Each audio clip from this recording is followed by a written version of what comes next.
Okay.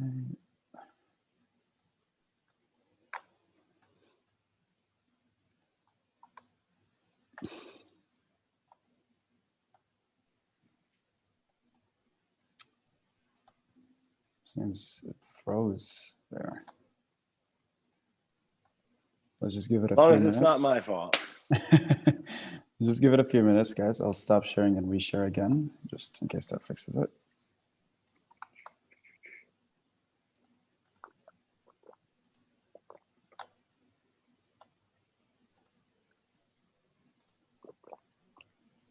There we go. Okay. All right. So welcome, everyone. Thank you for joining us today on this fine evening. Just before we start, I wanted to let everyone know, just to get the most out of this meetup, we recommend you kind of change your username, make it your first and last name. Consider this an opportunity to network with Andrew and with the other participants. So put your first name the way it is on your LinkedIn, open your camera, get on your microphone, speak to us, interact. That's how you get the most out of the webinar. So as you all know, just in case, the meetup is going to be about how the best people in marketing drive traction for their companies without budgets. Just in case you landed here by accident, I'm just letting you know. All right, so just to let you know a little bit about AndrewLabs, we as a company, we have multiple components, multiple points that we focus on.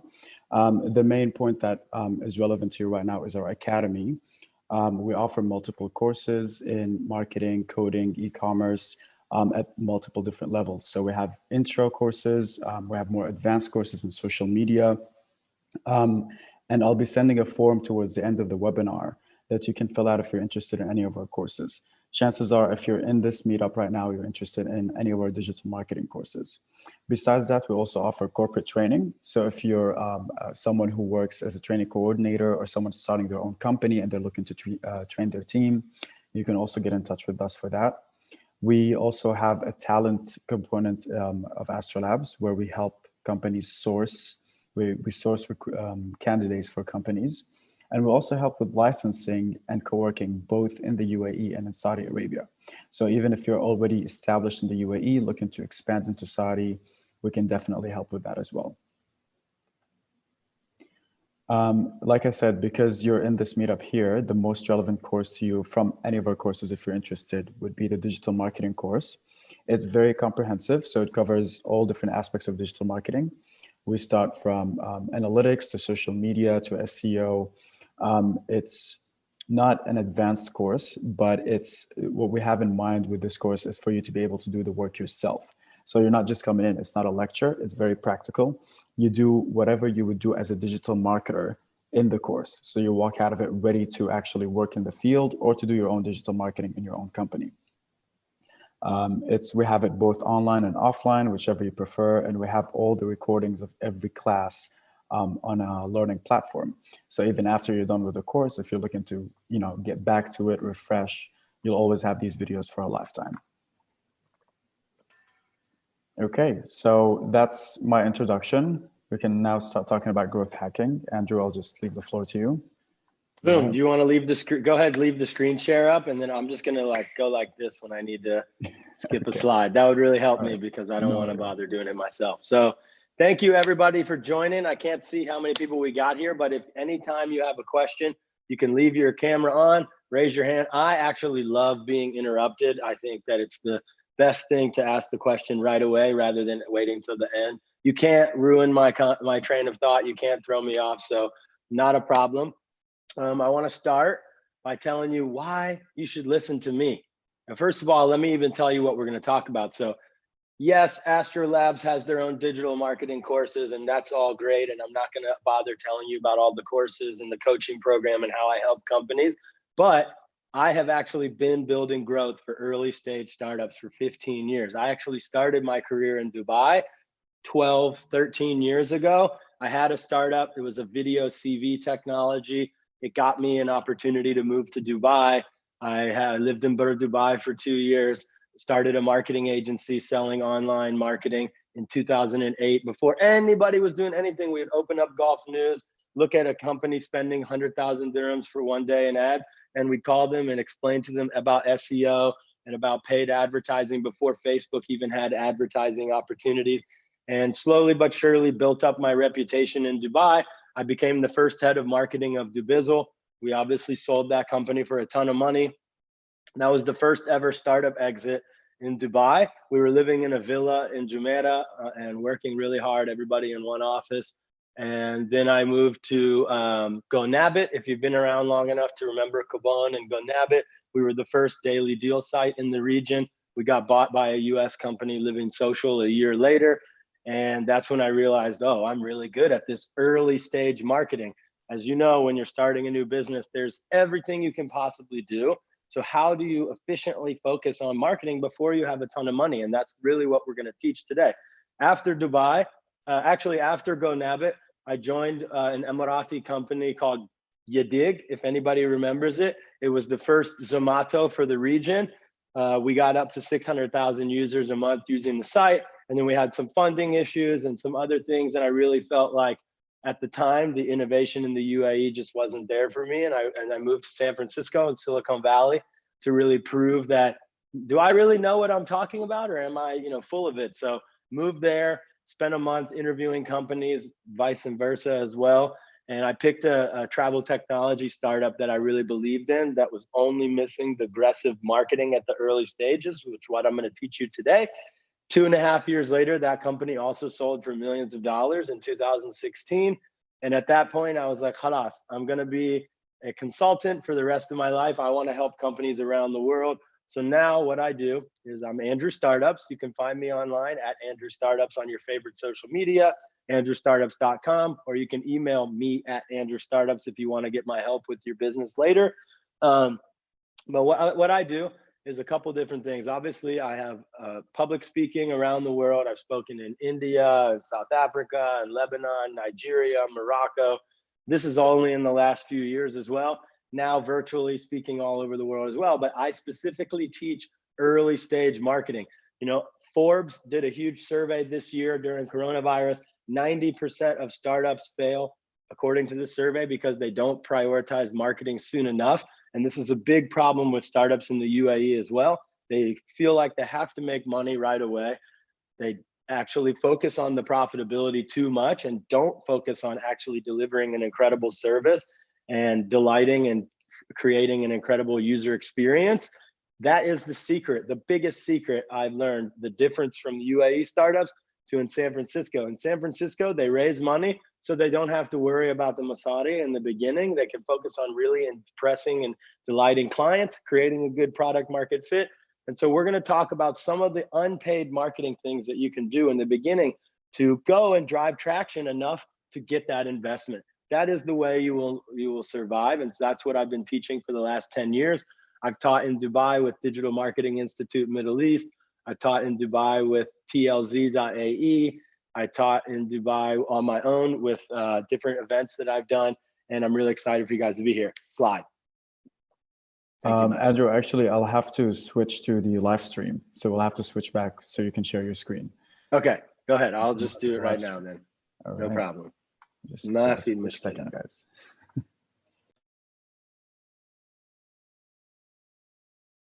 Don't look at my messages that come in. That's all I ask everybody. Kidding.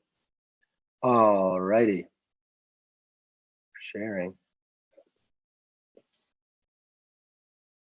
Now it's freezing on me.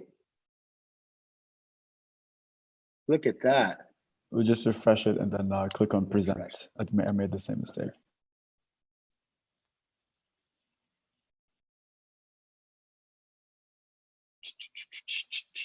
Come on. Sorry, guys. Just give me 1 second here. There we go. Okay. Still loading. I promise this will be all worth the patience.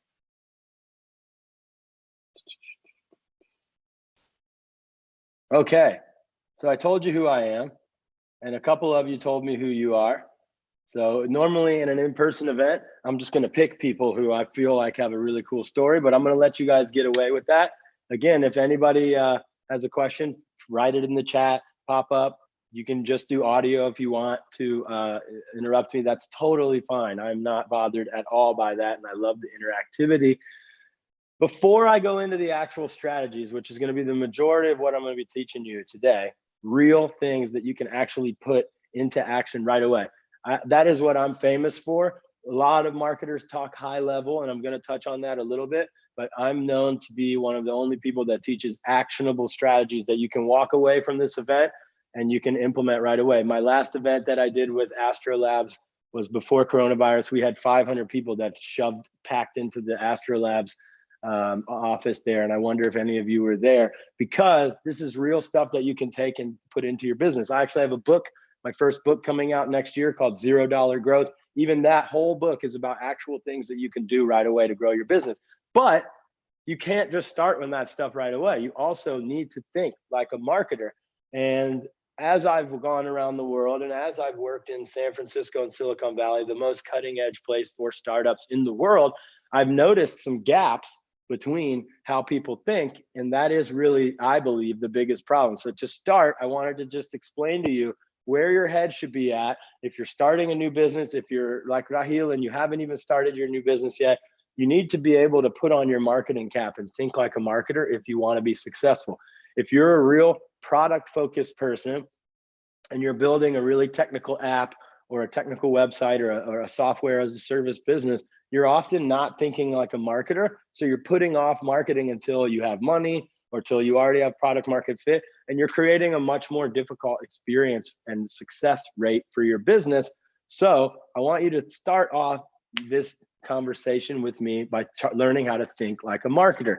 And this is my second book is going to be about this marketing mentality. And I could talk for an hour just about this, but there's a couple core values that I've developed that I want to share with you. And one of those things is realizing that the biggest gap for me, I think, in the UAE was we're always trying to get value. And if you're shaking your head, yes, people are always trying to take in Dubai. And that's a bit unfortunate.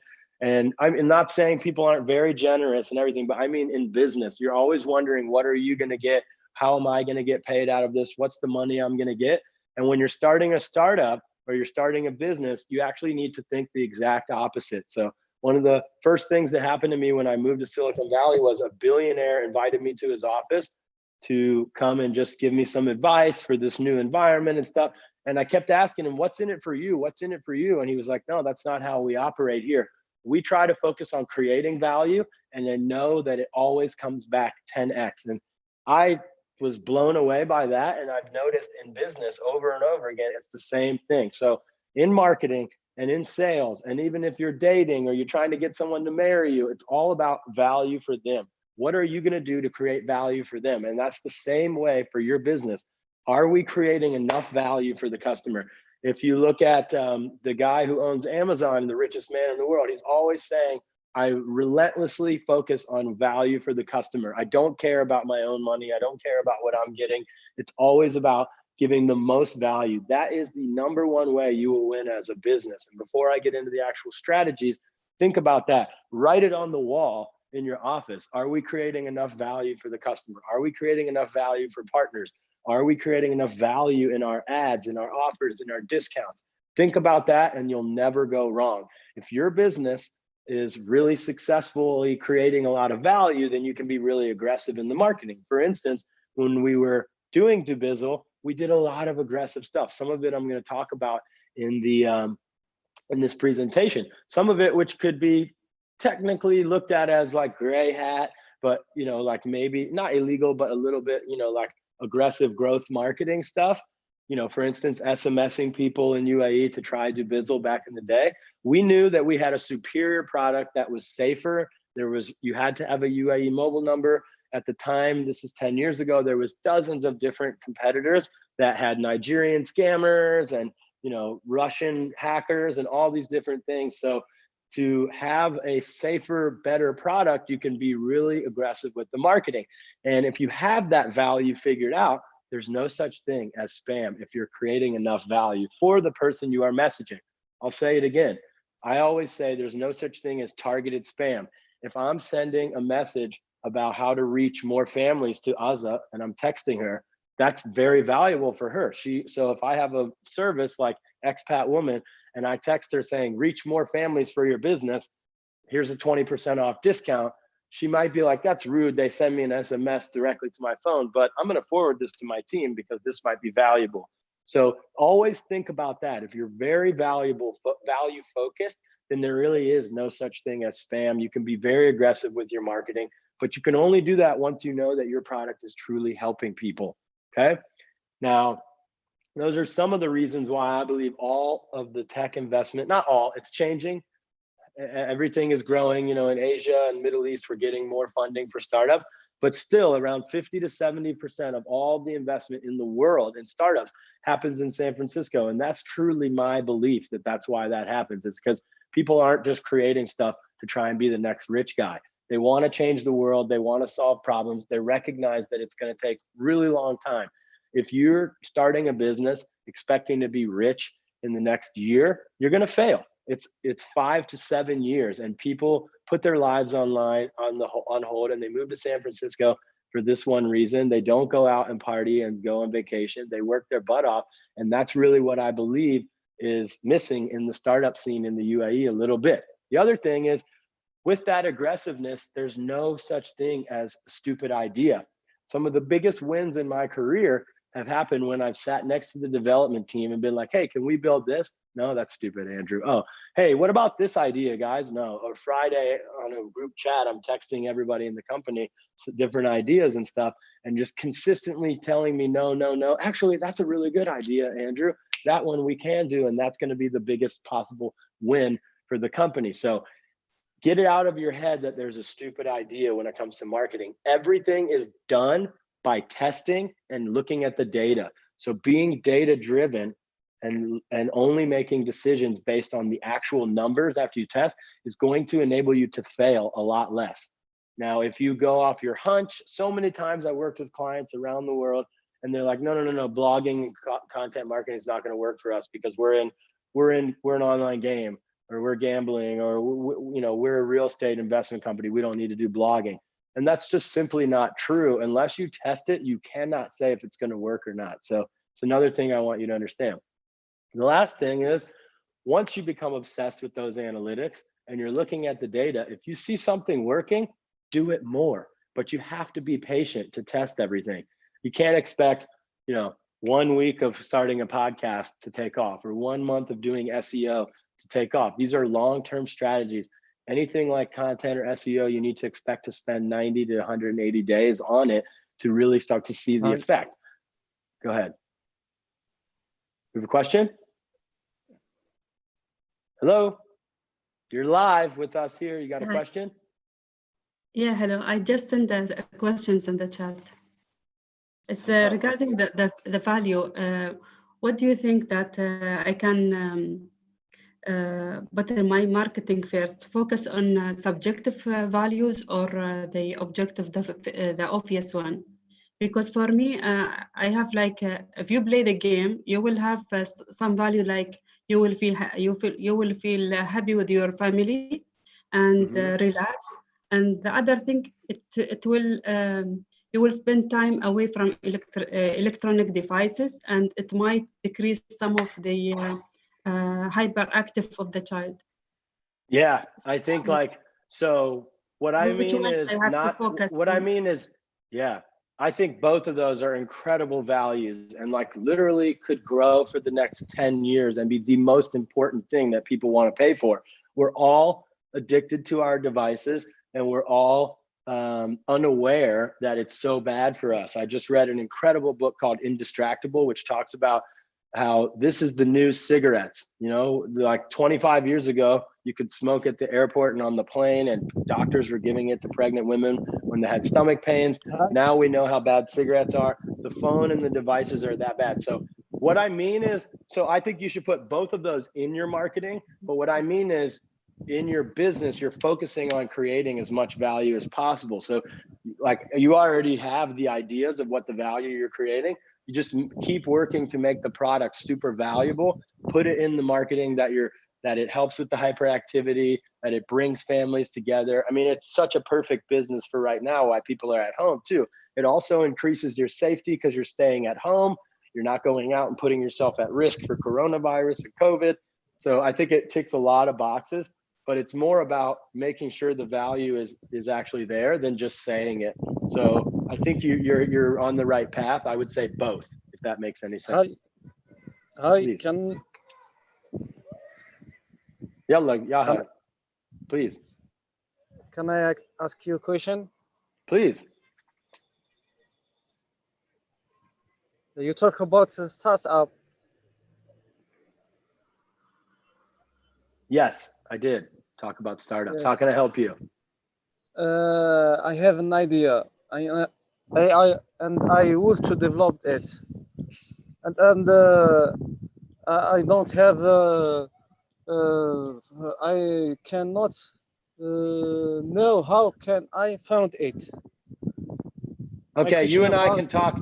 You and I can talk after. That's not a question for right now, I think, about starting your business. But you can message me after the talk and I can help you. So if anybody has like an actual question about what I'm talking about, please chime in with that. Everything else, let's wait till the end. If it's like questions about your business or starting your business, that's not really relevant to what I'm talking about. So I'm going to keep going with this, and feel free to type the questions. And if it's really important, I'll keep the chat box here so I can see it.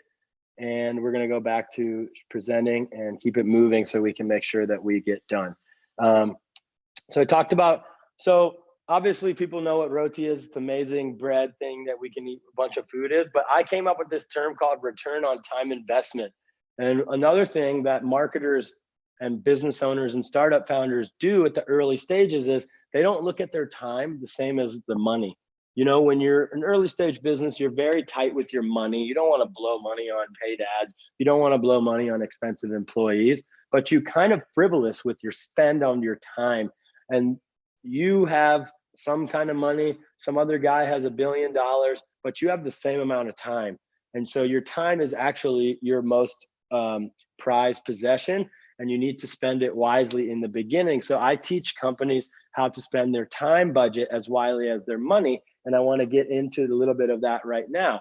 So one thing I say to do is put a certain amount of time per day into marketing. That's it. Every day you have 2 hours set aside for marketing, 1 hour, whatever it is. And then you're giving yourself a few tasks. That makes everything very digestible.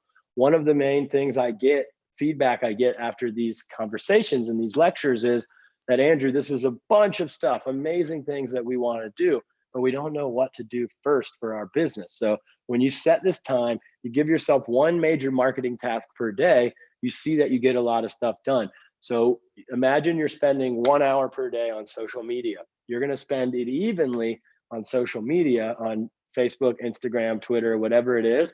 Then you're going to look at your analytics at the end of the month, end of the week, whatever, and you're going to see, wow, Twitter was the only one that brought me actual families for us as business, or brought me actual leads for my marketing agency, or whatever it might be. Then you're going to spend your time budget more wisely on social media going forwards, because you've seen the data that Facebook or Instagram are not driving traffic, Twitter is.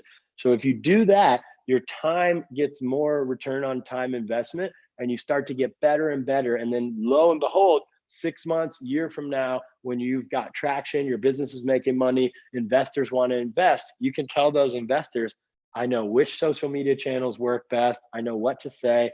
I know what type of content. You know which landing pages, which price points for your business, all of the products. You know so much more about what is working. Then when you raise that money, maybe it's 1 million dirhams, maybe it's 100,000 dirhams only, you can take that money, you can spend that on paid advertising, and you know so much more. So realizing that you can spend your time just like your money will really help you out with your marketing. Now, you can't do anything without good analytics. So if you're on this call and you're listening to me, and if your business is already operating and you don't have really good analytics that are telling you where customers are coming from, what they're looking at, what cities they're in, who they are, what devices they're on, how long they spend on your website or your app, then you're losing a lot of value in your marketing, because you don't know what to increase, what to do more of. You can't tell what's working. So that is step one with all of your marketing. Make sure that you have really good attribution and tracking in place. Now, I'm going to talk about these channels. We're going to just keep going and going, and people can stop me with any questions. And then Majid's going to jump in when we're running out of time. Majid, jump in when we're about like 10 minutes left or so I can answer questions. I can tell them a little bit more about how I help businesses or whatever, and we can wrap up. I'm sure there'll be a lot of questions like Yaya's question a little bit ago. And so I'm going to get started on what I think is most important. So in the UAE and across the MENA region, you have newspapers, bloggers, influencers. You have the opportunity to get an online media podcast. It's actually really, really valuable for your business and very easy. Now, the secret, before I get into the strategies, again, is thinking about the value that you are creating for these people. So if I want to get in the national, which I have done many times, I'm figuring out how can I be valuable for whoever is writing a story at the national. And then you're reaching out to them with that story. You're giving them as much value as possible. And I'm going to go into how to do that. And that is how you get in the media. It really breaks down into three major things. And before I go into those three things, I hope everybody understands why it's valuable. If you have traffic coming to your website, there's many different traffic sources. There's direct traffic, which is usually the highest quality traffic. That's someone who's literally typing out the name of your business. And that means that they've already seen someone talking about it on social media. They've seen your ads. They've already converted in their mind. So they've typed out. So that traffic's usually pretty high. The second highest quality traffic is usually Google search, because they're searching with a high intent. Home games for the family. If somebody types that in English and they find Azaz's business, they're going to be really ready to convert for that. That's why SEO is so important. I do SEO in my agency for so many startups affordably at the very beginning, because it takes 3, 4, 5 months for it to start working, but then it works forever, for years, and it's amazing. The third highest quality is usually referrals from social media, and then it goes down below that. So that direct traffic, often that comes in through PR. They read an article, they listen to a podcast, they see a blog, they see someone on Expat Woman talking about you, whatever it is. They read a long form content, they hear about you for 30 minutes, and they come in and they're ready to convert. So that's one of the first ways I want to talk. Someone unmuted their mic. Do you have a question? No? All right, cool. So so that's what online PR is. Public relations, PR. I just made up the term online PR because most of the time you want to get in online articles so that they can click a link and go to your website.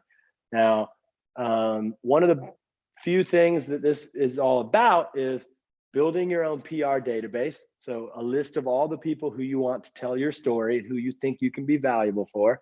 Then creating a story about your business, making your own headline, which I'm going to talk to you about. Then reaching out to them and messaging them. That's all it is. It's just like sales or business development or anything else. You're just constantly messaging these bloggers, these press, these podcast hosts, these reporters, these writers that you want to talk about your business. And if you do that, you will get in the media. It will build links for SEO. It will drive lots of traffic. It will create exposure. These articles you can send to partners. Hey, check out this new podcast we were just on. You can put it into your advertisements if it's really good content. It's really, really amazing for the early stage of your business because it costs zero AED, nothing, costs nothing. So the first thing you're going to do is you're going to go to Google Docs. You're going to start a sheet with the name, email, and publication of people you see writing interesting stories related to your business. I'm going to tell you how to find them, but you can go to Google News, really easy. Google Alerts, I'm sorry, is alerts.google.com. A lot of people don't know that this free service exists from Google. This is what it is. It's literally Google Alerts. All you do is you tell it the keywords you care about. It will give you an email every time it happens, or once a day or once a week, whenever you want. It will give you an email of anyone writing about that thing.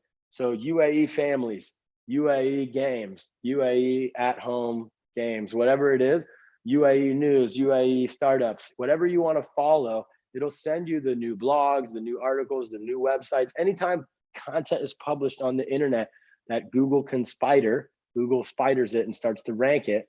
If it goes in Google News, if it goes in Google Photos, if it goes on Google, if it goes in video even, they find it, they send it to you. You can click on those articles and you will find the reporter just like this. So this is an example of, I was in Thailand a year ago or something, searched at the bottom of underneath this person's name is this opportunity to find her email. And if it's not highlighted and it doesn't have her email, which is about 75% of the time, then the other time it has their Twitter or their Facebook. And you can literally go through and message them, hey, I have a startup in the UAE that's doing X, Y, and Z. I'd love to send you the press release. Can you DM me your email address? That's all you have to do. But you need to do this 10 minutes a day, every morning, every day. Whenever you're seeing the news, you're reading news in the morning, whatever it is, you're building out that list. I'm going back and I'm adding her to that list. And this is growing over time. And you'll see down here, I've got different categories for every single type of thing that we're related to, maybe for podcasts, maybe for if your company is related to multiple things. So if I just want to message people who are writing about startups, or I want to message people if I'm Azza who are writing about Emirati families, or some bunch of different types of categories. So that way your pitch can be more specific when you reach out to them. But I always tell people, start doing this 3 months before you launch, because you're going to be building 5, 10, 20, 50 emails a week. And if you're doing that, by the time you're launching, you're going to have 1,000 emails that you can reach out to.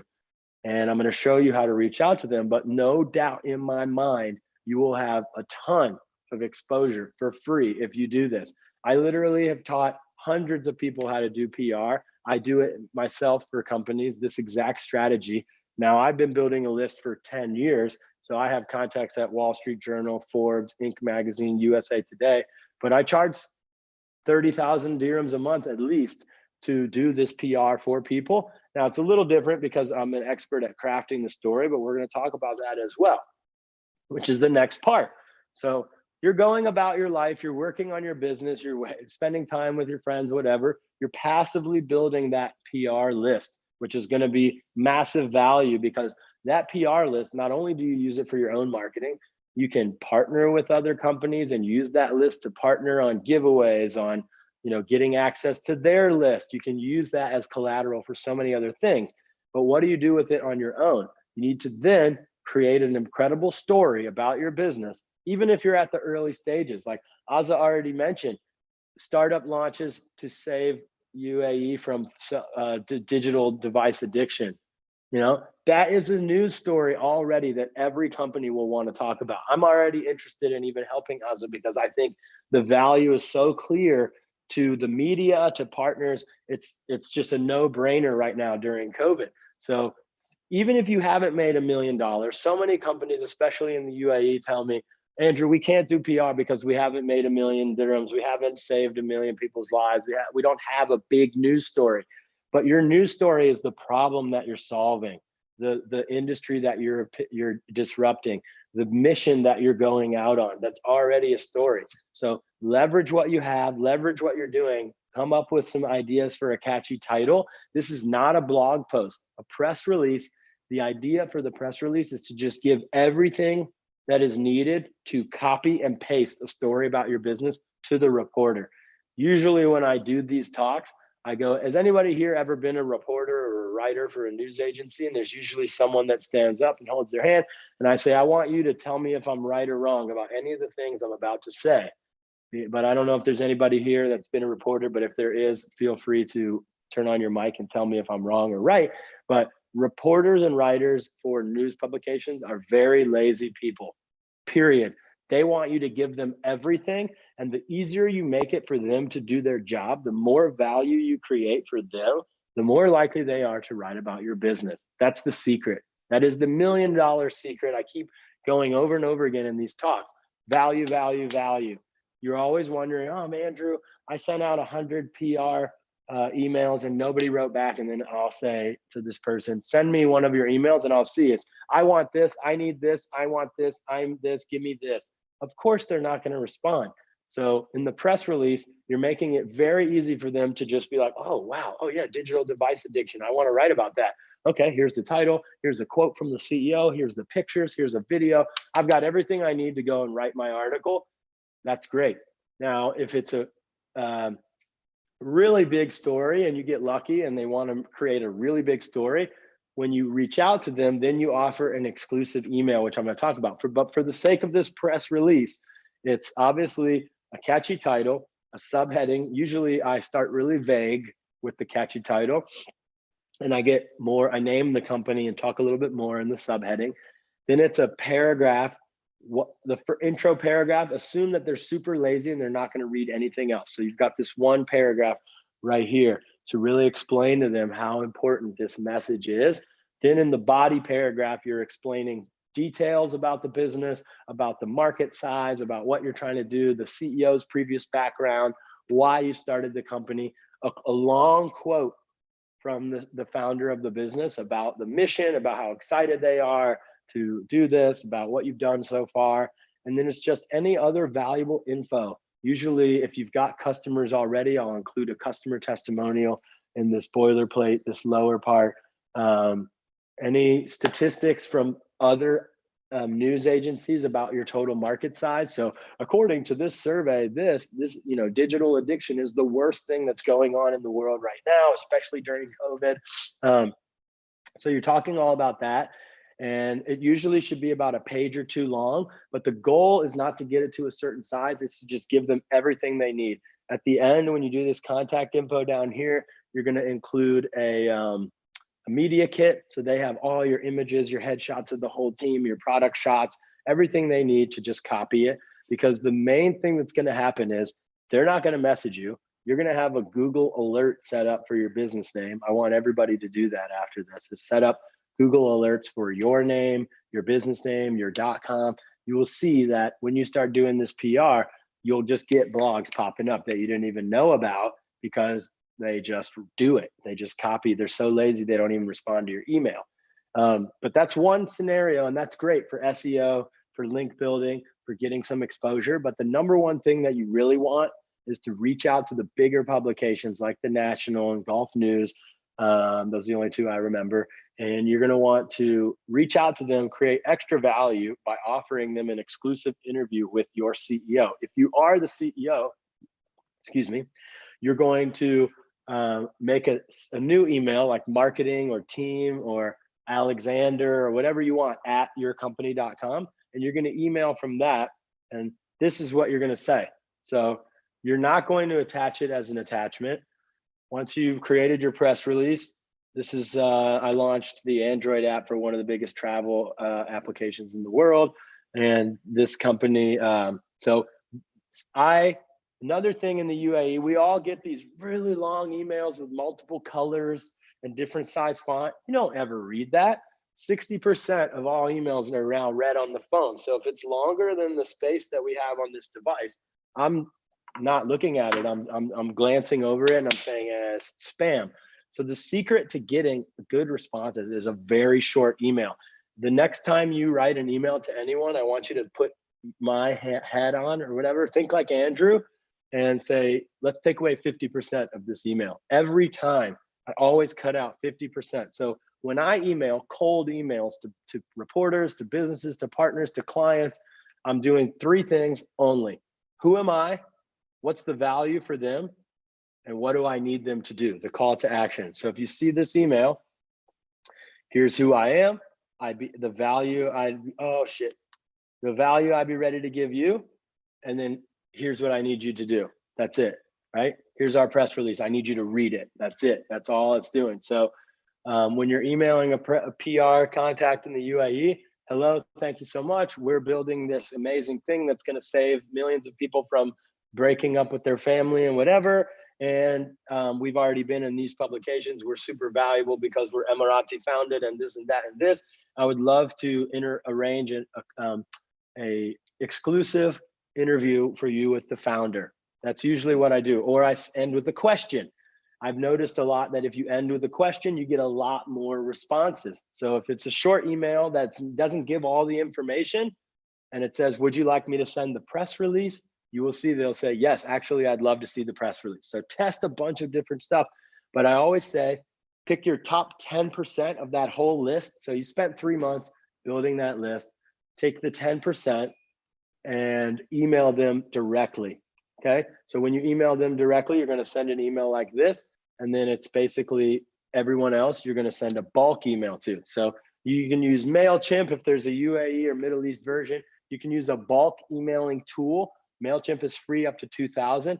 I'll make a really simple, usually text-only email. This is designed by a client, and we'll send out the press release to everybody else in bulk.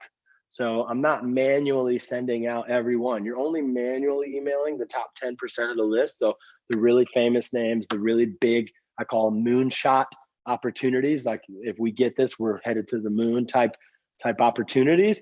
Everyone else, you're gonna have it email them weekly, the press release for a few weeks, automated in your software. You can use a bunch of different tools. I'll just say MailChimp because it's so easy and free. But what you're gonna do is you're gonna go back into the MailChimp after the end of every week, and you're gonna see who has opened my emails multiple times. And then you're gonna go and message those people directly. Hey, my CEO really wanted to chat with you. Are you interested in interviewing them about the company? You're not gonna tell them, hey, I saw that you opened the email 20 times, but they're gonna be like, oh, wow, we are actually writing this story. I've been forwarding it around the company. Yeah, I would love an exclusive interview. That is my 30-minute version about how you crush PR stuff, okay? I'm sure there's some questions on PR. So let's see here. Who's got some questions? Nobody's got a question on PR yet? I was that good? Go ahead. I have a question, but for Google Alert. Do I have to register or have account for that? For what? For Google Alert. No, I mean, everybody has a Google account, but no, if you use Google at all, like if you use Gmail or whatever, you just need a Gmail account. Like, so it's totally free, any Gmail account. So they have an email to send it to. But yeah, it's amazing. And you'll start to see so many opportunities. I use Google Alerts for all my clients and all my businesses myself, because I find partners, I find the biggest people making noise in the industry. I find potential competitors that way. You know, it's just like masterful to look at what the internet is doing and related to your business. So any other questions, or we're going to continue?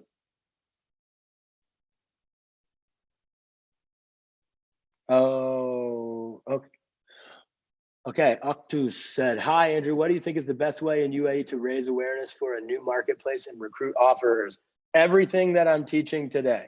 So I think that PR is one of the best things. So if your marketplace is really valuable, then you want to, and new, depends, but I would love it, Octus, if you stand up later at the end and tell me more about the business. I can give you more examples, but everything this whole class is about is the best ways to market your business in the UAE for free.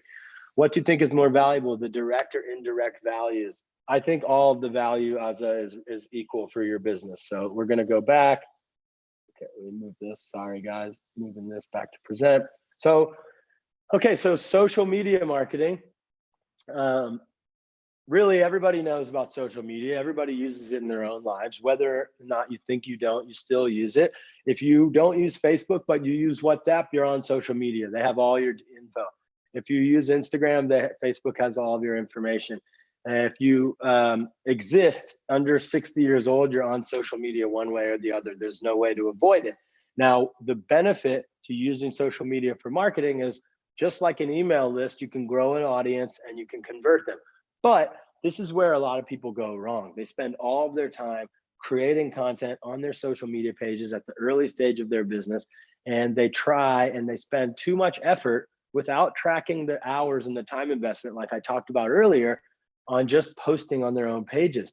But the thing is, these companies in San Francisco, they're purposely not giving you organic exposure anymore because they're pushing you to spend money. Oh, boost this post. Oh, you're not getting seen by people. Spend $5 here. These are unscrupulous, amoral, evil companies that want you to pay money to promote your stuff to your own followers. It's total BS and it's wrong, but that's the way we're living right now. So I teach companies, don't worry about building a huge following. It's too much time investment. It's too rare to go viral, to get big. It's not going to be a guarantee, but what is a guarantee is going off of your own pages and engaging with people that are talking about your product or service. If Azza finds people on social media or on any chat or anywhere talking about how to get more time with their family or how to get their kids off their digital devices, she has someone ready to be a customer right there. That is how I teach people to use social media in the beginning. So I coined these terms. There's on-page social media and off-page social media marketing. What you do on your own pages in the beginning is not very important. You'll see ads. I don't know if you get them in the UAE, but I'll see ads from companies on social media in the US that they don't even have an Instagram page yet, but you can advertise on LinkedIn through Facebook ads.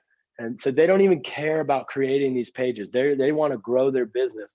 And social media, what you post on your own page, is most likely not going to grow your business. There are lots of examples of how it has grown businesses, but in years past.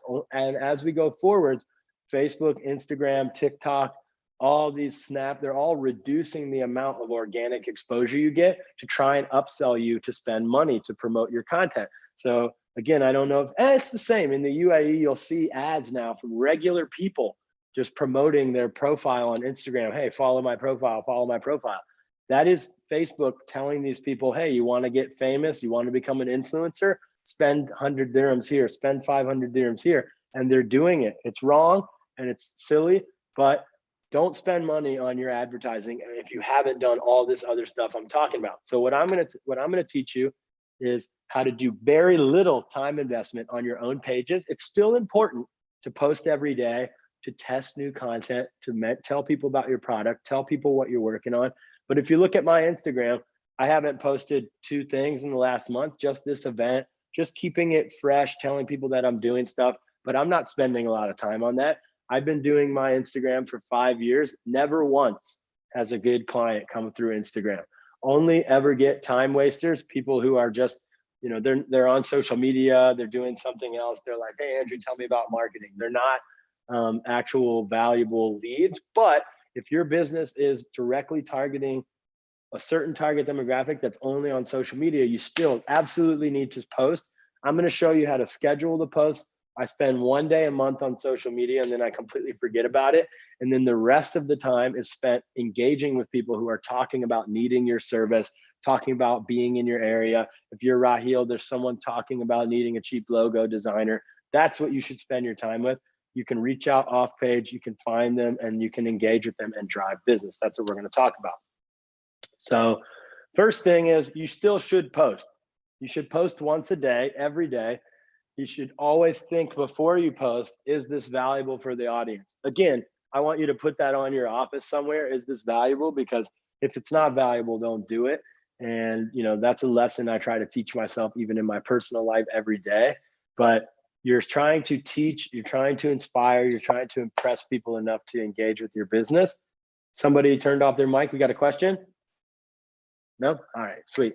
Try new things with your posting. So try video, try asking a question, try talking about your product, try being salesy, use relevant hashtags. If you're locally specific, you're only doing business in Dubai, do every type of Dubai hashtag, my Dubai UAE, Dubai DXB, all those different versions. Those are going to help people discover your business. Keep a general color scheme, usually related to your product and brand as much as possible, but then cross promote your other channels. So remind people to follow you on Twitter, remind people to follow you on TikTok, vice versa and stuff like that. That's pretty much all you have to do as you grow your business to get a social media following. It'll grow on its own. It'll get to 500 or 1,000, and that's enough to get some engagement. But you really, as a business, you don't care about social media followers. Do not worry about this. It's called a vanity metric. It does not grow your business usually. It does not equate to more revenue like email subscribers do. Email subscribers are very valuable. You want to make sure you're getting as many people to give you their email address as possible, because over time with email marketing, you can convert them. Social media, it's debatable, but I don't think it's a worthwhile thing for you to focus too much time on at the early stages.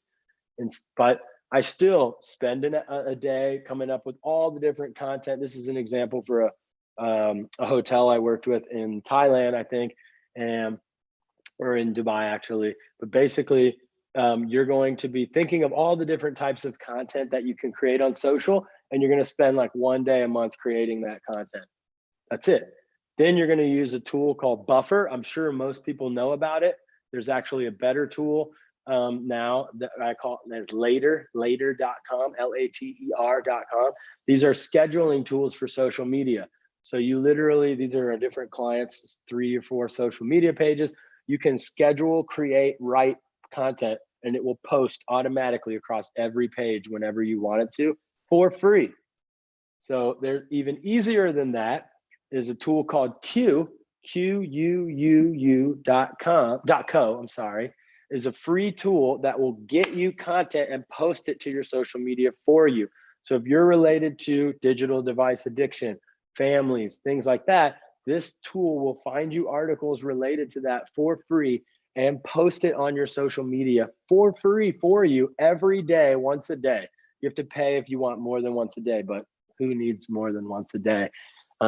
For instance, my girlfriend is the CEO of our new startup that does virtual wellness. So every day, she didn't want to bother with Twitter. So 6 months ago when we started the business, I started using Q to post every day about yoga and meditation and wellness. She has a couple thousand followers on Twitter now. She didn't even spend 1 minute. Well, nothing, and it does it for her. So that's an excellent tool.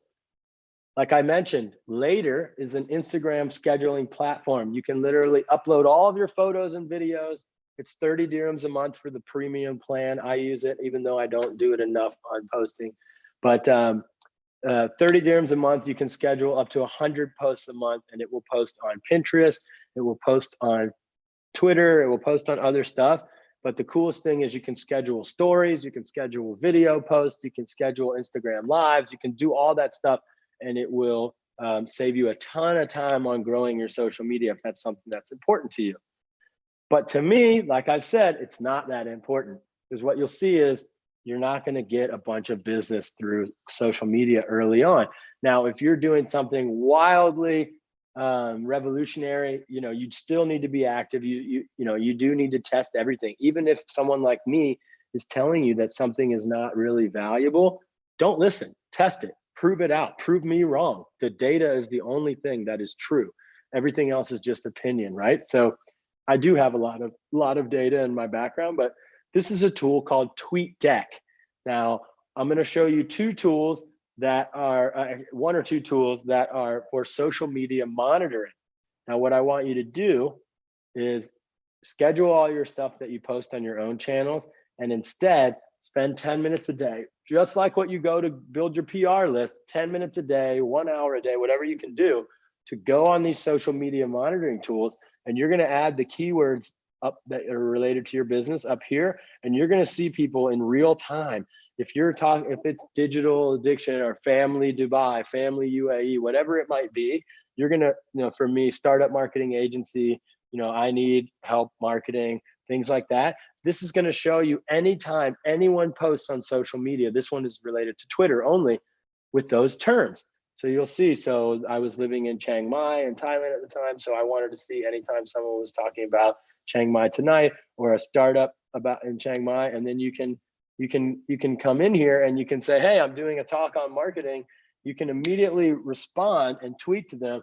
So let's say they're talking about, I need logo design help. And Raheel goes in here and goes, hey, I'll get you a logo for 50% off right now. I'm running a discount. Here's a link. You can bet your butt that they are going to respond. They're going to respond, and they're going to close if they really need that, because you're able to in real time check in with them and see they're self-qualifying themselves that they're interested in what you have to offer. This is an incredible, unbelievable free way for you to drive your first 100 customers. I often tell people this is the only thing you should be spending time on at the very beginning of your business, because 1, you'll be practicing different pitches, different length of messages, different landing pages. You'll get an idea of what people are responding to. Okay, everybody I tell about logo design, they don't respond. But when I tell them that we're a marketing agency, they respond. So nobody cares about logo design. You get to learn what's going to work for your business, right? That's why it's so valuable. Now, there's another tool that does all the other, this one isn't it. This is just examples of other social media, which I'm going to get into, but there's HootSuite. Hoot, like an owl goes hoot, hoot, H-O-O-T, suite, like hotel suite. The HootSuite is a tool for monitoring all social media channels. So you should definitely use that. I think it's like 100 dirhams a month or less, and you'll be able to monitor anytime anyone on social media on any channel. No TikTok, I think, but whenever they talk about your product, your service, the problem that you're solving, your industry, your city that you're in, then you can engage with them and you can quickly become the most famous company in that area. For instance, if you're engaging with a lot of people on Twitter in Dubai who are talking about anything, you're going to really become the most well-known company for free by becoming active on Twitter. Now, a lot of people think that social media only consists of Facebook, Twitter, Instagram, the banner names, and that's not true. There's also forums, there's also question and answer sites, there's also obviously LinkedIn. LinkedIn is the highest net worth average social media, highest average net worth of any social media user in the world. So if you're selling a product that's expensive or it's B2B, you have to be on LinkedIn. You have to create a presence there. A lot of people don't know what Reddit is still, R-E-D-D-I-T. The UAE and Dubai subreddit has over 100,000 people in it. It's the largest forum in the UAE, and it's totally free to join and start posting, start answering questions. There's also Quora. Quora is very active in Dubai. You don't know about this stuff probably. If you do, great. But you can go on there, you can become an expert, you can start answering questions. And then if anybody asks about how to get my kid off digital addiction or whatever, you have a profile there. They'll see your profile, you will drive traffic. It also builds really good links for SEO. At the bottom here, I've got the last thing that people don't ever think about for social media marketing, commenting on YouTube videos. In case you didn't know, YouTube is the second largest search engine in the world. More people go to YouTube to search for anything, how to do something, how to find something, cheap hotels in Dubai, whatever it is, than go to Yahoo and Bing combined.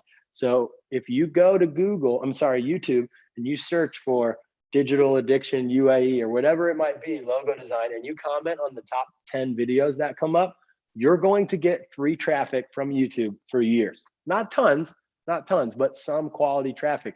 And the reason why it's quality is those people are also searching for that thing. They're going to that video and then they're scrolling down to the comments. And if your comment says, I have an agency in Dubai that does cheap logo design, click here if you need a discount, that's going to drive you traffic. So my lessons and my teaching about social media are all about how to drive business, not followers, because followers are vanity metrics. It doesn't help you with anything. Okay, any questions so far on social media marketing? All right, we've got a question from Rahil. Can I use Quora to publish my own articles? You have to write to them and they have to vet your quality. Rahil also mentioned HootSuite, that's correct. HubSpot, Laura mentioned, HubSpot is another great schedule. HubSpot is amazing. Their free products are just incredible. There's a free signature maker that you should all use. If you don't have a signature, Google HubSpot signature maker. But yeah, there's a free CRM, there's a free content scheduler. They create all these free tools to do exactly like what I told you about, to grow their email list and then email you over and over again about moving on to their paid services. And that's how they scale as a business. So yes, that is great feedback. Thank you, Laura. All right, next thing we're going to talk about is product growth hacking.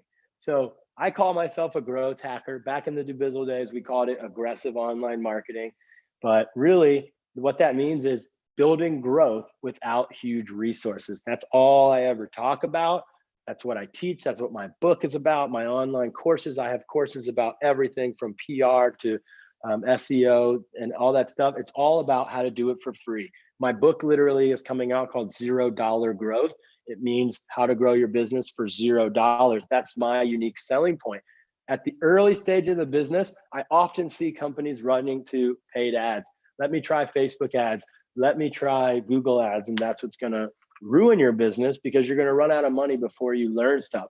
So instead, putting that marketing cap on, thinking like Andrew, thinking like an aggressive growth hacker means thinking outside of the box, how can we come up with ideas to grow the business through partnerships with other brands that are already bigger, through leveraging what we've already got, through building virality into our product. So for instance, if you're Azza and you send these box to these families, maybe there's a coupon code that they can share with another family, and there's an app where two families can play together. It makes it naturally viral. They have to share with another family. So if you do things like this, you're able to grow your business without any money. There are two main types of growth hacking.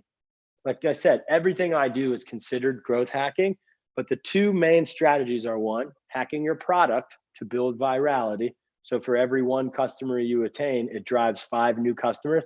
That's called a viral loop. It just keeps going and keep referring people and referring people. You can make your product like that.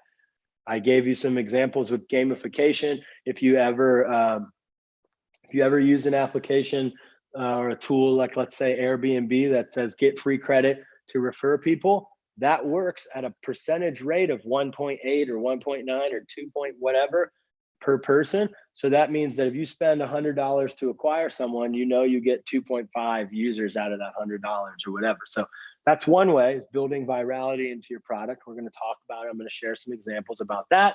But the other way is hacking into existing channels, which is really what I talk about the most. I just showed 5 other social media channels that you can go and you can hack into. One of which is big forums in the UAE, I think are huge. Azza, if you're still here with us, I mean, there's no reason why you shouldn't have someone being the biggest user of expat women. You know, moms control the decisions in the family. They're all on these forums. They're all on Facebook groups. They're all on LinkedIn groups about being moms in UAE. Some of them have like hundreds of thousands of people in it. That's where you need to be. That's where you need to create the most exposure. And the last part of that is coming up with crazy ideas and knowing, like I said, that everything might be stupid, but you never know. I'll give you an example here. You know what? I'll do it in a second. So I talked about Airbnb. An example of hacking growth into your product was, this is actually what was on Airbnb's site 7, 8 years ago. And the reason that they got famous was because of this. It was not because they tell in their marketing now that they sent professional photographers to people's houses and the photos were so beautiful that that's how they got famous. It's not true. What happened was they were growth hacking in the very beginning, and they figured out a way to get in one click to post your Airbnb listing on Craigslist. So if you don't know what Craigslist is, it's the top 5 websites in the world still. It's the very first classifieds website. It's the classified site that Bizzle was a copycat of. And 50 billion page views a month, $300 million company, still in San Francisco, only 30-person team. They work in a tiny little house, and they make billions of dollars. One guy owns it, Craig Newmark. He started it in 1995 in San Francisco, and he hasn't changed it. If you go to the website, it's a .org. It's literally the #1 website to build links for SEO because it's 25 years old. It's a .org. The links are very good, but also millions of people visit the site every day, if not billions. So with the ability to get to post your listing with really good photos on this big site, they figured out a way to hack into an existing community, exactly what I'm telling you about, and they exploded. Now, it was illegal what they were doing, and that's what I was saying when I said it was illegal. They're not going to get arrested. You know what happened? 6 months after, they got a letter from Craigslist. Again, small team. They don't really have security people. They're not looking internationally, whatever. Hey, please take this down before we will sue you. We'll do legal action. Okay, we'll take it down. But at that time, they had already grown their business massively, right? So when you're an early stage startup, don't worry about breaking eggs to make an omelet. You're not going to get sued. Who's going to sue you? You're not even making money. They're going to tell you to stop, and that's okay. I'm going to tell you another example of growth hacking with Dubizzle. A little bit secret, I think, but basically we did all kinds of marketing tasks. They were American guys that founded it. They were very aggressive. They were very confident in the fact that we were creating a better service, same as Airbnb. They knew that their listings, their photos, their vetting of people on the site was much safer than Craigslist. There was better photos. Everything was better about the experience. So they were happy to put this stuff there. With Dubizzle, I used to go upstairs to talk to the developers and run ideas by them for marketing and try and get their help on building stuff for marketing. And like I told you, they'd always be like, that's stupid, Andrew. That's dumb. You can't do that. You don't understand technology. We can't build that. This is 10 years ago. I know it now. But one day I was like, hey, what if we build a software that's going to scrape all the other competitors, and we build a list of all their mobile numbers, and then we send out all the SMSs through my number through Etisalat, and we tell people to use our service instead. And everyone was like, oh, that's dumb. And one Syrian girl, a developer, she was like, actually, I think I can build that. I'm going to try and build it this weekend. I'll come back on Sunday and I'll let you know what I build.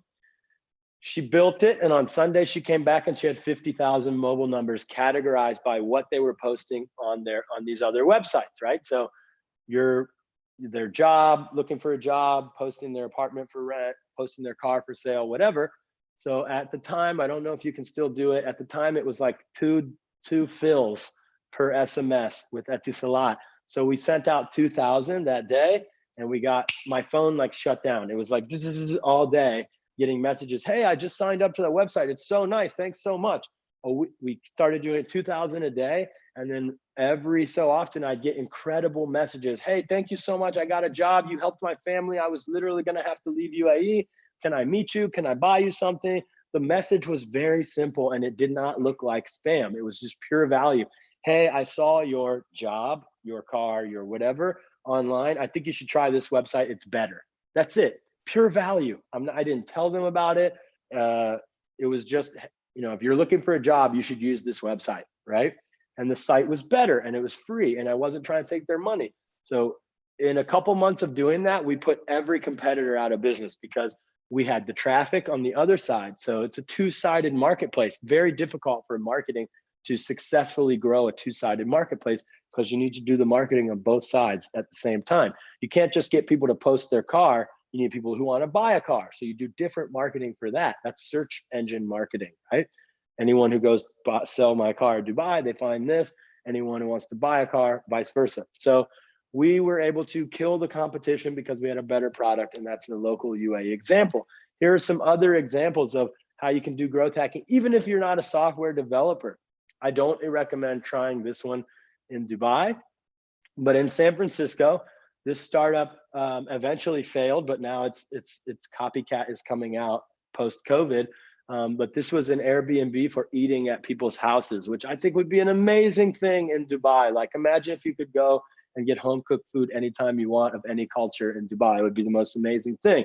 But in San Francisco, they made a freaking fake parking ticket, and they put it in all the cars around. It looked exactly like a ticket, but when you open it, it was, hey, we're a startup. It's a free meal, 25% off. Now, if you're listening and you're thinking, oh, we don't want any negative things to happen about our business. If you're starting out, there really is no such thing as negative PR. Every big investor knew about this company. Everyone talked about it on social media. I heard so many stories of people who were, in a big meeting, and they're going like this, and they see out the window that they got a ticket, and they're like, crap. And they run down and they see it's about a startup, and they come and they share it on social media. They talk about how stupid somebody needs to mute their mic unless they have a question. Do you have a question? Oh, okay, great. So basically, if there's enough value in your message, you cannot be worried about doing your marketing and being aggressive. This company, I saw the founder speak, and he said, we got so many messages, people telling us we were dumb, we're going to fail, whatever, but we signed up 3,000% growth in one day. 3,000% growth in one day. And a lot of those people who are bad mouthing, somebody's got to mute their mic there for me. A lot of those people that are going to say bad things about your marketing tactics, if there's enough value in their message, they're going to slip that coupon in their back pocket, and they're still going to go to your website. They're still going to sign up because your service is cool. If you see, this says, we offer a full service dinner party. We cook, shop, cook, clean, and clean up. Oh, that's amazing. The other option here, the example that I'm sharing, is Venmo is like a PayPal alternative in the United States. Someone should also build something like this for UAE. Definitely, if you're a developer, build this if it doesn't exist already. It looks like Facebook. It's extremely easy. I can literally tell Siri to send money to someone right now, and it'll work. And this startup, this developer, they were able to message 1,000 people for $10 by sending a penny to people and asking them to check their startup. So this was a coworker of mine. He got this message from someone saying, hey, we'd love to hear what you think about our new app. Here's a penny for your thoughts. And you'll see right here, it's literally 1 penny. So it's 3 fills is all they sent, or 4 fills or something. And the cool thing about Venmo is it has this unique sound. It goes ching when you get money sent to you. It sends an SMS, it sends a notification and an email at the same time. There's no way that you cannot see it, because people are trained now to go, oh, someone sent me money. So this company was able to message 1,000 people randomly. You can guess by phone number, you can guess by name. There's a bunch of ways. So thinking like that, how are there ways where we can message 1,000 people about our business? How can we get our message in front of people and see what they want? So you see that these are untargeted ways. The way I talked about with Dubizzle was very targeted, but I just want to go into some examples about how you can think about how to grow your business with virality, with aggressive online marketing, with growth hacking stuff, okay? That is the end of the growth hacking thing. Let's see. Yes, okay, no more questions. Anybody have any questions about growth hacking? We're gonna keep it moving. Go ahead and unmute if you've got a question. I'm not going to read the things that much. You got to talk if you got a question. Okay. Content marketing. Yes, please. Yeah, just a quick question. If we are a new marketplace to Dubai, and we are really looking forward to try to get some growth hacking in terms of reaching local talent. So what do you believe is the best way? Do we need to try to look at the digital channel to do so, or do we try to rely on specific organizations or partners? What would you see as the top kind of 2 priorities to go to for growth hacking for marketplace and chase new local talents? What do you mean when you mean local talents? You're a marketplace for what? Who are both sides of the marketplace? So on one side, we've got the explorers, who are the residents and the travelers. And then on the other side, the talents are people with expertise and passion. So you could be, somebody proposing e-foil, or you could be, a foodie, or, you have a passion and expertise you can basically put on the platform. So it's a way to discover Dubai in a very different way. So to put it in a nutshell, you come with Emirates, you may stay in a Emaar hotel, you go to Burj Khalifa, and then you would have also an experience by meeting local people, local talents. I got it. So it's basically Airbnb experiences, but localized. Yeah, correct. The only difference with Airbnb is that we are definitely focusing on people. We put people first, and then the transaction fee we take is lower than Airbnb. And Airbnb is not really developed here in experiences. Totally. And they suck anyway. I don't like their experiences, and I don't like them as a company anymore either, because they're going public in the United States, and they're really not treating their users very well with fees and all this crap. So happy to see a competitor pop up. I kind of want them to fail. But so marketing wise for that, obviously, like I said, it's a 2-sided marketplace. So I have a lot of experience there. On the visitor to the UAE side, you just have search marketing. They're going to go to Google first. You need to be discoverable on Google. It doesn't have to be ads. You need to do SEO. You need to have them find you organically by tactic. So, it's not to go too far into SEO, but you need to have specific pages for every event, for every category, for every provider, so that each of those things can be discoverable by search. So if there's one guy who does stand-up paddling, if I search stand-up paddling lessons in Dubai, I want your website to come up. That's it. That's the main way. So if I also search outdoor activities in Dubai, you should come up with all of the outdoor activities on one page, a category page. So you absolutely need SEO. I would love to talk about helping you with SEO, because it's a super fun project, because you're literally creating a website for each of these providers. Very easy for you, but then that provider can then take that website and use it on their own, but they're driving traffic through you, and you're making money on every single one. So I'm doing that with my actual business as well. We're building out a whole search marketing platform, and A lot of businesses, I mean, I would say 50% of businesses survive just off of Google traffic. So that's what you need to do there. On the other side with the experts, I would just do email lead gen and social media lead gen. So you're literally just DMing, cold emailing, DMing, building out that list of providers. With two-sided marketplaces, demand and supply side, there's always one side that's much more difficult. It's usually the demand side. So getting the supply of experts, as you said, is pretty easy. It's going to be a month of hard work to reach out and find a ton of people that you want to add to the platform. It's a pretty easy pitch. They need to get money. They want to get exposure. You handle all the admin, the payments, all that stuff for them. It's the same pitch that we have. We're the B2B version for companies. So we have experts on our platform, the company that I started this year, and we put them in touch with companies to do virtual events. So the demand side is where you spend all the effort, usually marketing. I hope that answers your question, but I would really love for you to message me after. So, okay, getting into content marketing, and we're going to be winding down in a couple minutes, so we'll have plenty of time for more questions. Content marketing is another thing that you have to do that takes forever to see the effect. There's a couple things over 15 years that I've seen really companies make consistent mistakes, and I want to record this and put it on my Instagram for everybody as well, so they can see. Give me 1 second. So we're going to put that there. So, all right. So I'm on my Instagram live as well, guys. Really appreciate this. So we're talking to a bunch of people in Dubai from home. I got my shoes off. I'm comfortable. So we're talking about content marketing. Now, one of the major things that I see with content marketing is companies spend time and effort to start it in the early stages. And then when they don't see a return on investment within a few weeks, they go and they stop. And so the first thing I want to mention to you is, if you want to do content marketing, recognize that you will not see any effect for 6 months at least. You need to do it consistently. You need to focus on the user, not on what you want to get out of it. And then you also need to just do it for them. You're not trying to get any return on it and on your time investment sooner. So I've been talking all day already about getting a return on time investment. You're looking at the traffic that's coming in. You're still analyzing, you're still looking at your data, but you're not really focused on getting a return on your investment yet. Content marketing is about a lot of intangibles. It's about thought leadership. It's about telling Google that you're putting out new content so they rank your website higher. But beyond all of that, after it does start to take off, it will bring you long-term free traffic for so long. I always say, think about content marketing a little bit like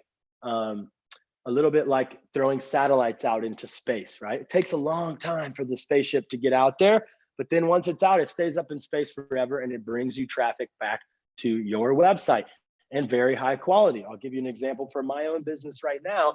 We have blog articles. I've been on dozens of podcasts. I write myself for Startup Grind, Startup Nation, a lot of big publications.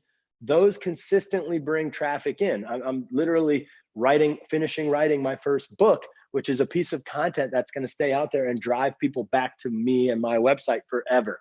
But it takes a lot of time. And so I'm going to talk about, 1, some ways to hack the time investment. 2, going to talk a little bit about, some best practices for how to do it right.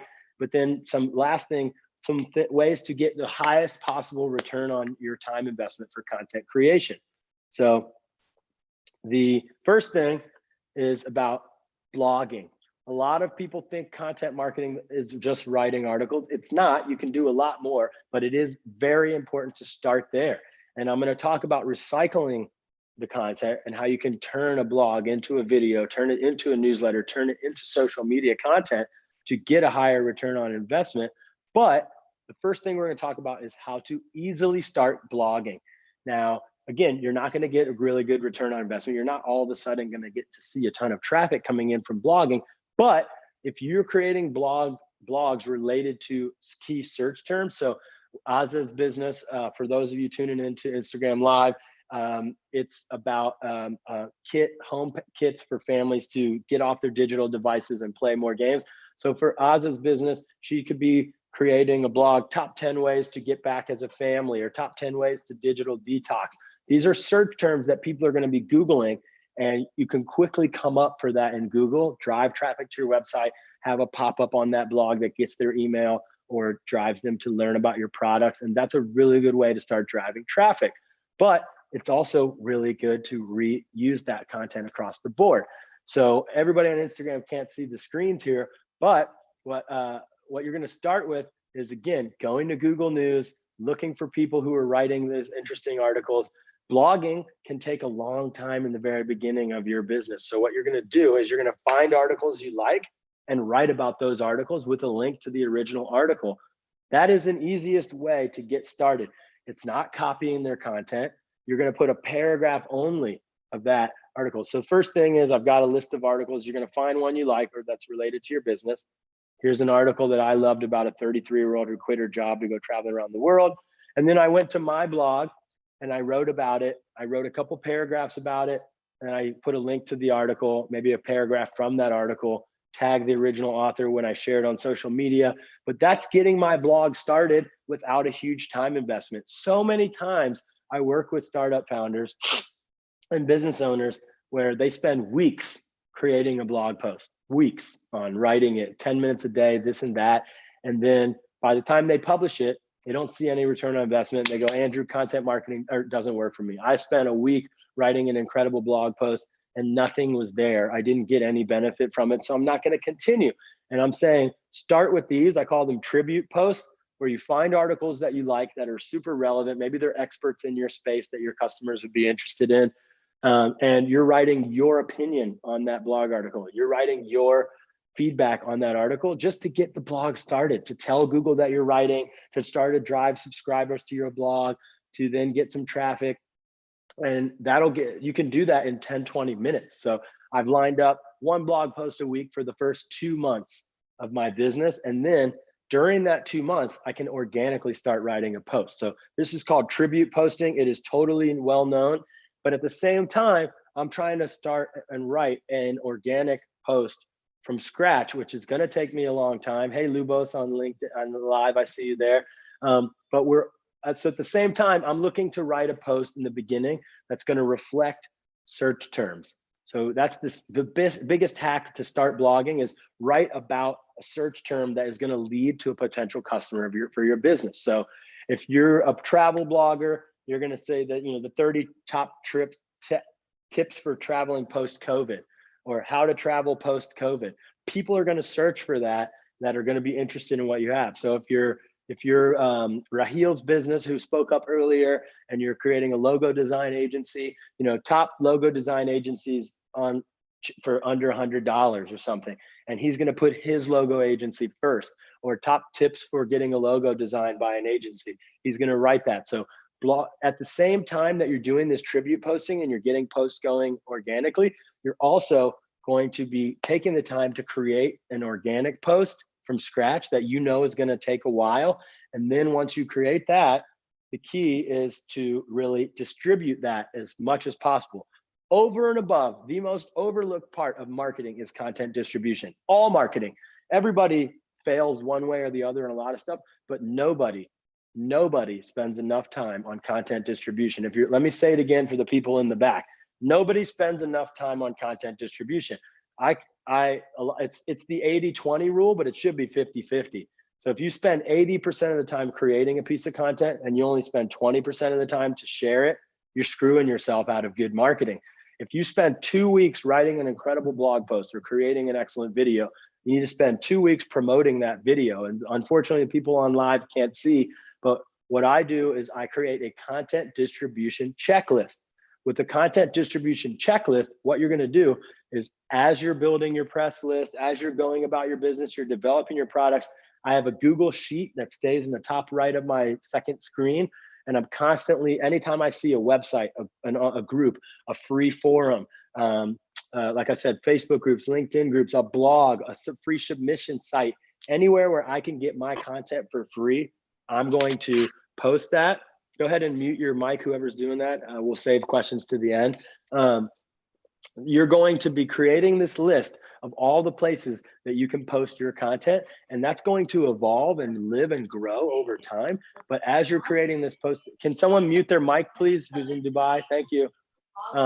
You're going to create this list and mute your mic. Majid, can you mute them? Thank you. So you're going to be building this list, and that is going to get you the extra legs on your content. As you're writing this blog post, you're putting it on these free sites, you're posting it on the LinkedIn groups that are valuable, you're sending it to influencers, whatever it may be. You've got a whole list developed for places where you can push that content out, and that is going to make your content so much more valuable and return on a large return on investment. The second thing you can do to make your content marketing extremely valuable and have a high return for you is to create what I call a content marketing calendar. And you can actually make a marketing calendar overall. This is not something where you need to draw on the whiteboard and do all kinds of work. I'm talking about literally just going to Google Calendar and giving yourself one marketing task per day, or content marketing task per day, or social media marketing task per day. The biggest negative comment, not really negative, but the biggest question I ever get from people who attend my talks, hear me lecture, read my books, read my blog posts, take my online course, join my coaching program, is that, Andrew, it's a ton of work. What do we do first? How do we manage getting all of this done when there's SEO, there's content marketing, there's whatever? The calendar is the easiest thing. I give myself, for my businesses, one large marketing task per day on my calendar. If I do other things, that's great, but I make sure that I focus on getting that one amazing thing done every single day. And that is a great way at the end of the month to get 30 things done. At the end of the year, you had 300 or so marketing tasks you've done. I guarantee your company, there's no way your company can fail if you do 300 marketing tasks a year, right? So a content marketing calendar or a marketing calendar in Google Calendar will really help you. I'm going to talk a little bit about influencer marketing now, and I think we're going to wrap it up. Influencer marketing, one of the biggest growing marketing channels of 2020, 2021. In the earlier days, I started in about 2017 doing influencer marketing, and it was crazy. It was girls with their bodies half clothed. You're paying $1,500, and they're just going like this really quick, and then you're paid, and you're not getting any return on investment. Now we know how to track it. We know how to analyze it. We know what to look for. We know how to make sure that it's high return on investment. And I'm going to talk a little bit about that stuff right now to everybody. And then we're going to go through questions from the class in Dubai and from Instagram. And we're going to see what businesses we're working on here. I want to take some feedback from people that are listening. You can tell me about your business, and we're going to give you answers. We got at least 20 minutes for Q&A, I think. Majid's going to slow us down or stop us if we go over. So influencer marketing is the idea, if you don't know already, about using people who already have exposure to your target demographic to promote your business or brand. This is super valuable because we've proven out that we follow, humans follow. We're not leaders, we follow. And if we see someone who we want to be or we believe in, and they talk even artificially promoting our product, it tends to convert really high. You'll see influencer content in paid ads. That's because it works. You'll see celebrity influencers. That stuff works. There's a reason why Ronaldo has his own colognes and partners with every brand or whatever. It's because that stuff does convert. It's really sad, and it's a lame part of humanity that we believe these subconsciously that these people are really telling us their true recommendation, when in reality it's most likely a lie. But here we are, and it works. And if you don't do it, you're missing out on marketing opportunities for your business. So influencer marketing can be on Instagram, can be on YouTube, can be a big podcast, whatever it is.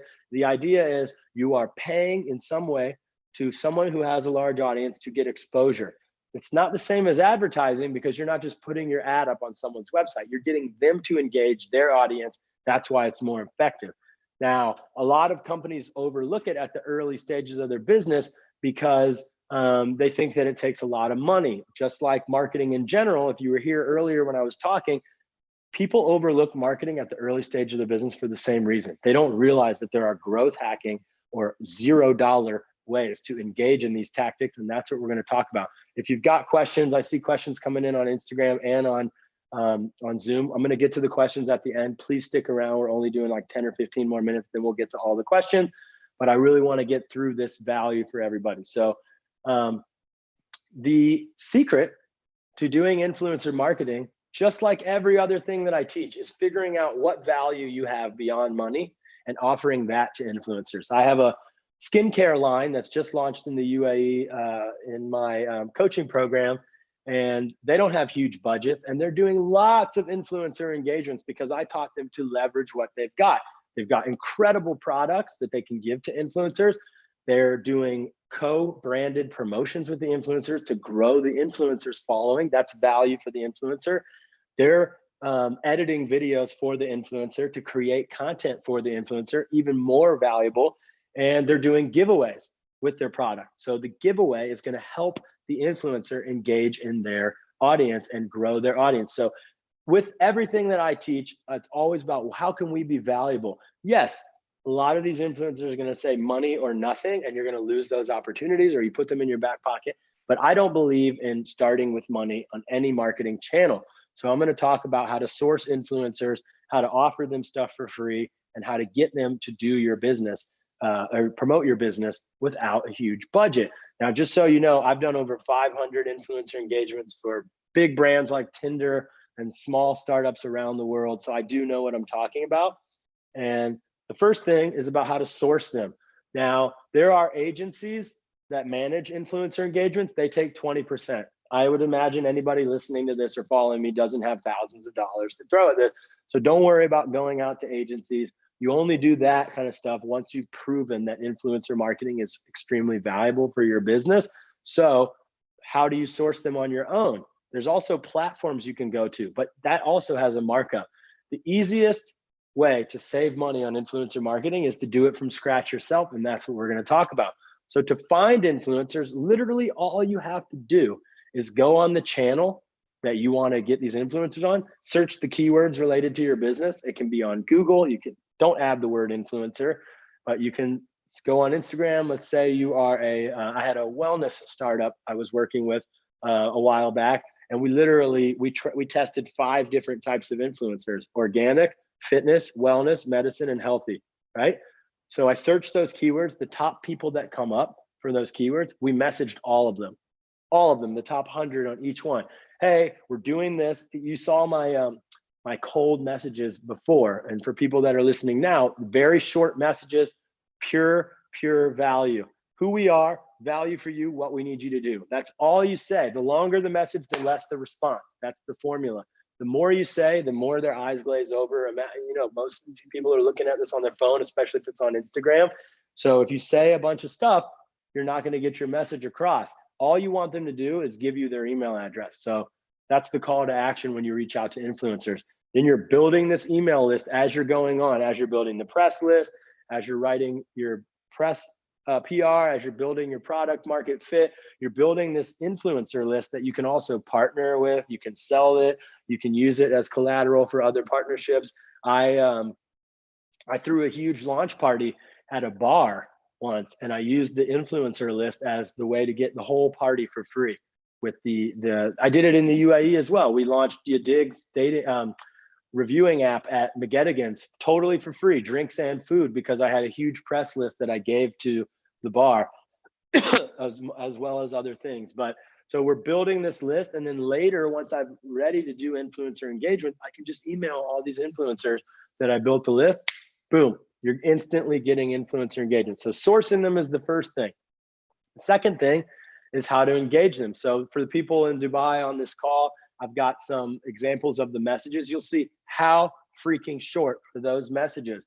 It doesn't look automated. They can't ignore it, and they're always going to respond. Now, like I said, here's 4 ideas of other things besides money that you can offer to influencers. Free merch and products from your stuff. An opportunity to do a giveaway with you to their audience, to engage their audience. Content ideas and exclusive stuff that they can get, an exclusive story, an exclusive interview, exclusive new products, an exclusive giveaway. Whatever you can do to create value for that influencer, they're going to want to create value for you right back.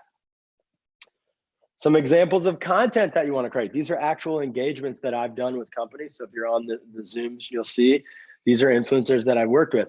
The one on the left, you'll see there's no product placement. It's just an existing photo that the influencer had. She had like 80,000 followers, and she only got 300 likes on this post for us because she had other products in the thing. She's showing too much skin. Her face and her body are the highlight of the post. This was early on in my career at the time, and it's an example of what not to do. she did not drive good value for the brand. And the other post on the right, you'll see that the influencer has the product. It was a dating app for Tinder at the time. You'll see that they're using the product in the post. They're not showing too much skin. They're highlighting the product. It drives, this person only had 30,000 followers. And let me see here. You'll see they got 900 likes. Oops, we just lost that there. We got 900 likes. So way less audience, way larger exposure and engagement, because it was all about that. So make sure that they stay on brand, make sure that they include your content, and they show them using the product. It's about the product. It's not about their body, right? So that's a big thing. Okay, well, we've talked about so many things. I'm gonna go through a couple minutes just how to pull all of the stuff I've talked about for the last 2 hours together. And then I'm gonna take questions from everybody, and we're gonna learn about your businesses with whatever time we have left till Majid kicks us off. So the first thing is, I hope you understand these are the core lessons of everything, not individual channels, but you have to leverage what you've got. If you don't have any money for marketing, don't overlook marketing. You just leverage what you've got. If you've got contacts in PR, you've got a PR list, you've got an influencer list, you've got a friend with an event space that you can use for free post-COVID.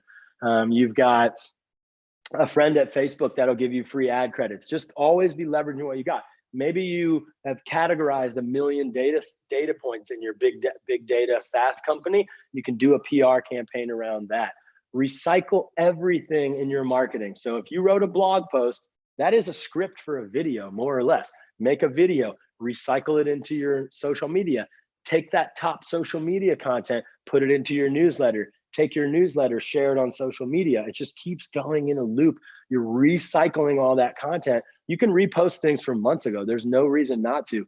Buffer did a study a couple of years ago that showed they posted the same content 5 times over and over again, and you only lost 15% engagement with every subsequent post. So if you get 100 likes or engagements on the first time, you're gonna get 85 the second time, then 70, then it just keeps going down.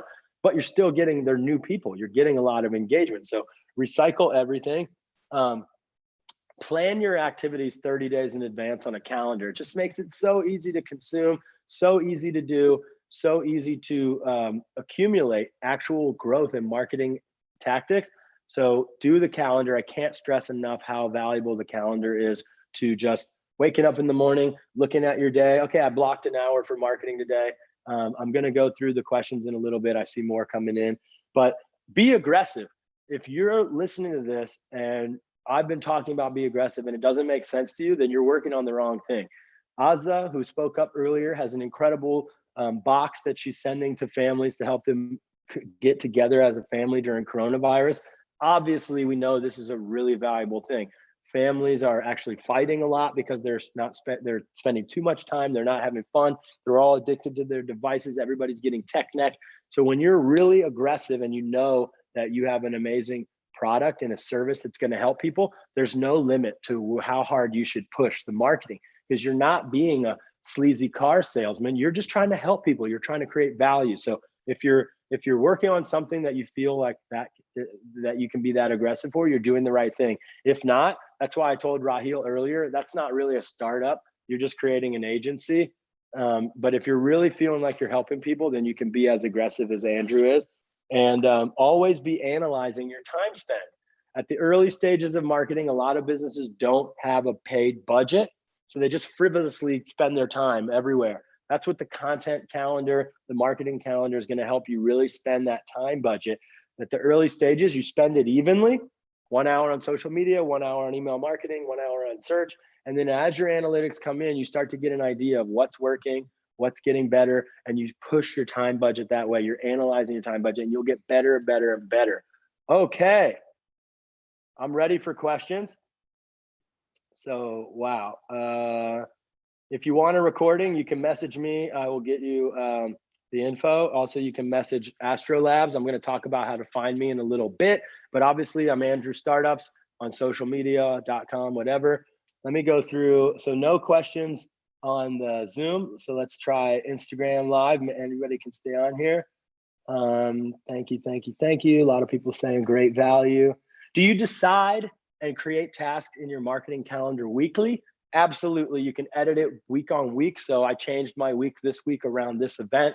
I'm not doing an hour of marketing stuff today because I'm here talking to all of you for 2 hours.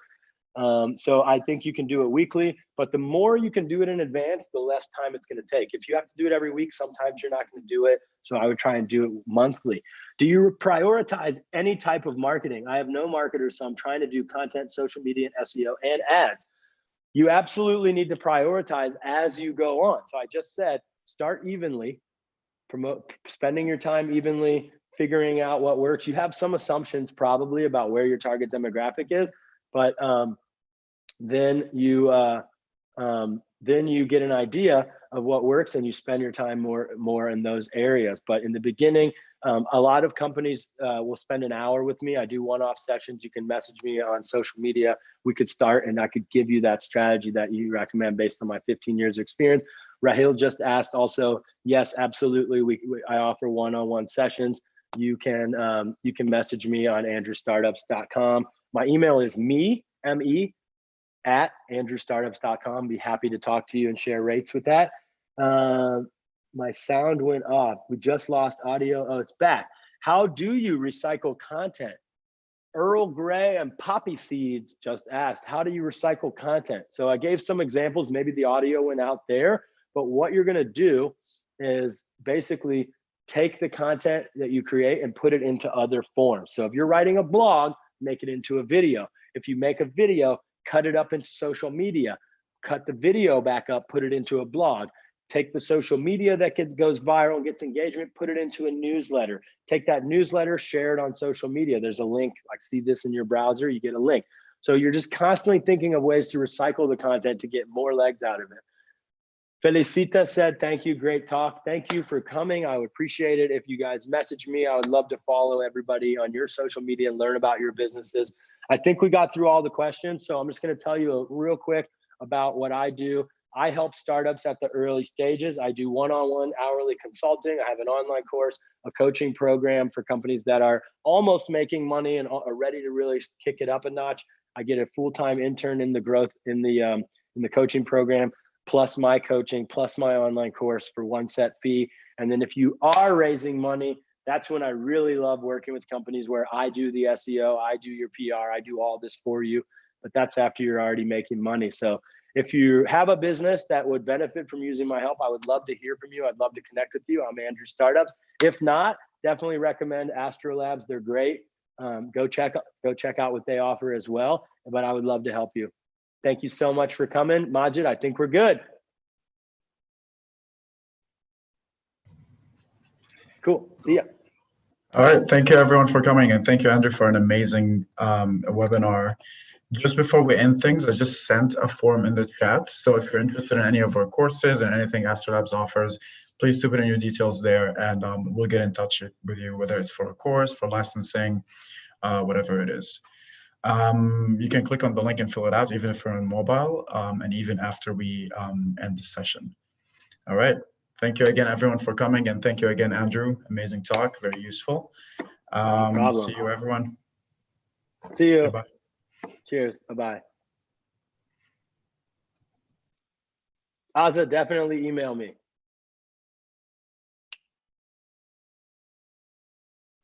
Did you hear me? Yeah, sure. Please. Yeah. Please. Okay. Bye-bye. Talk soon. Thank you. Thank you very much.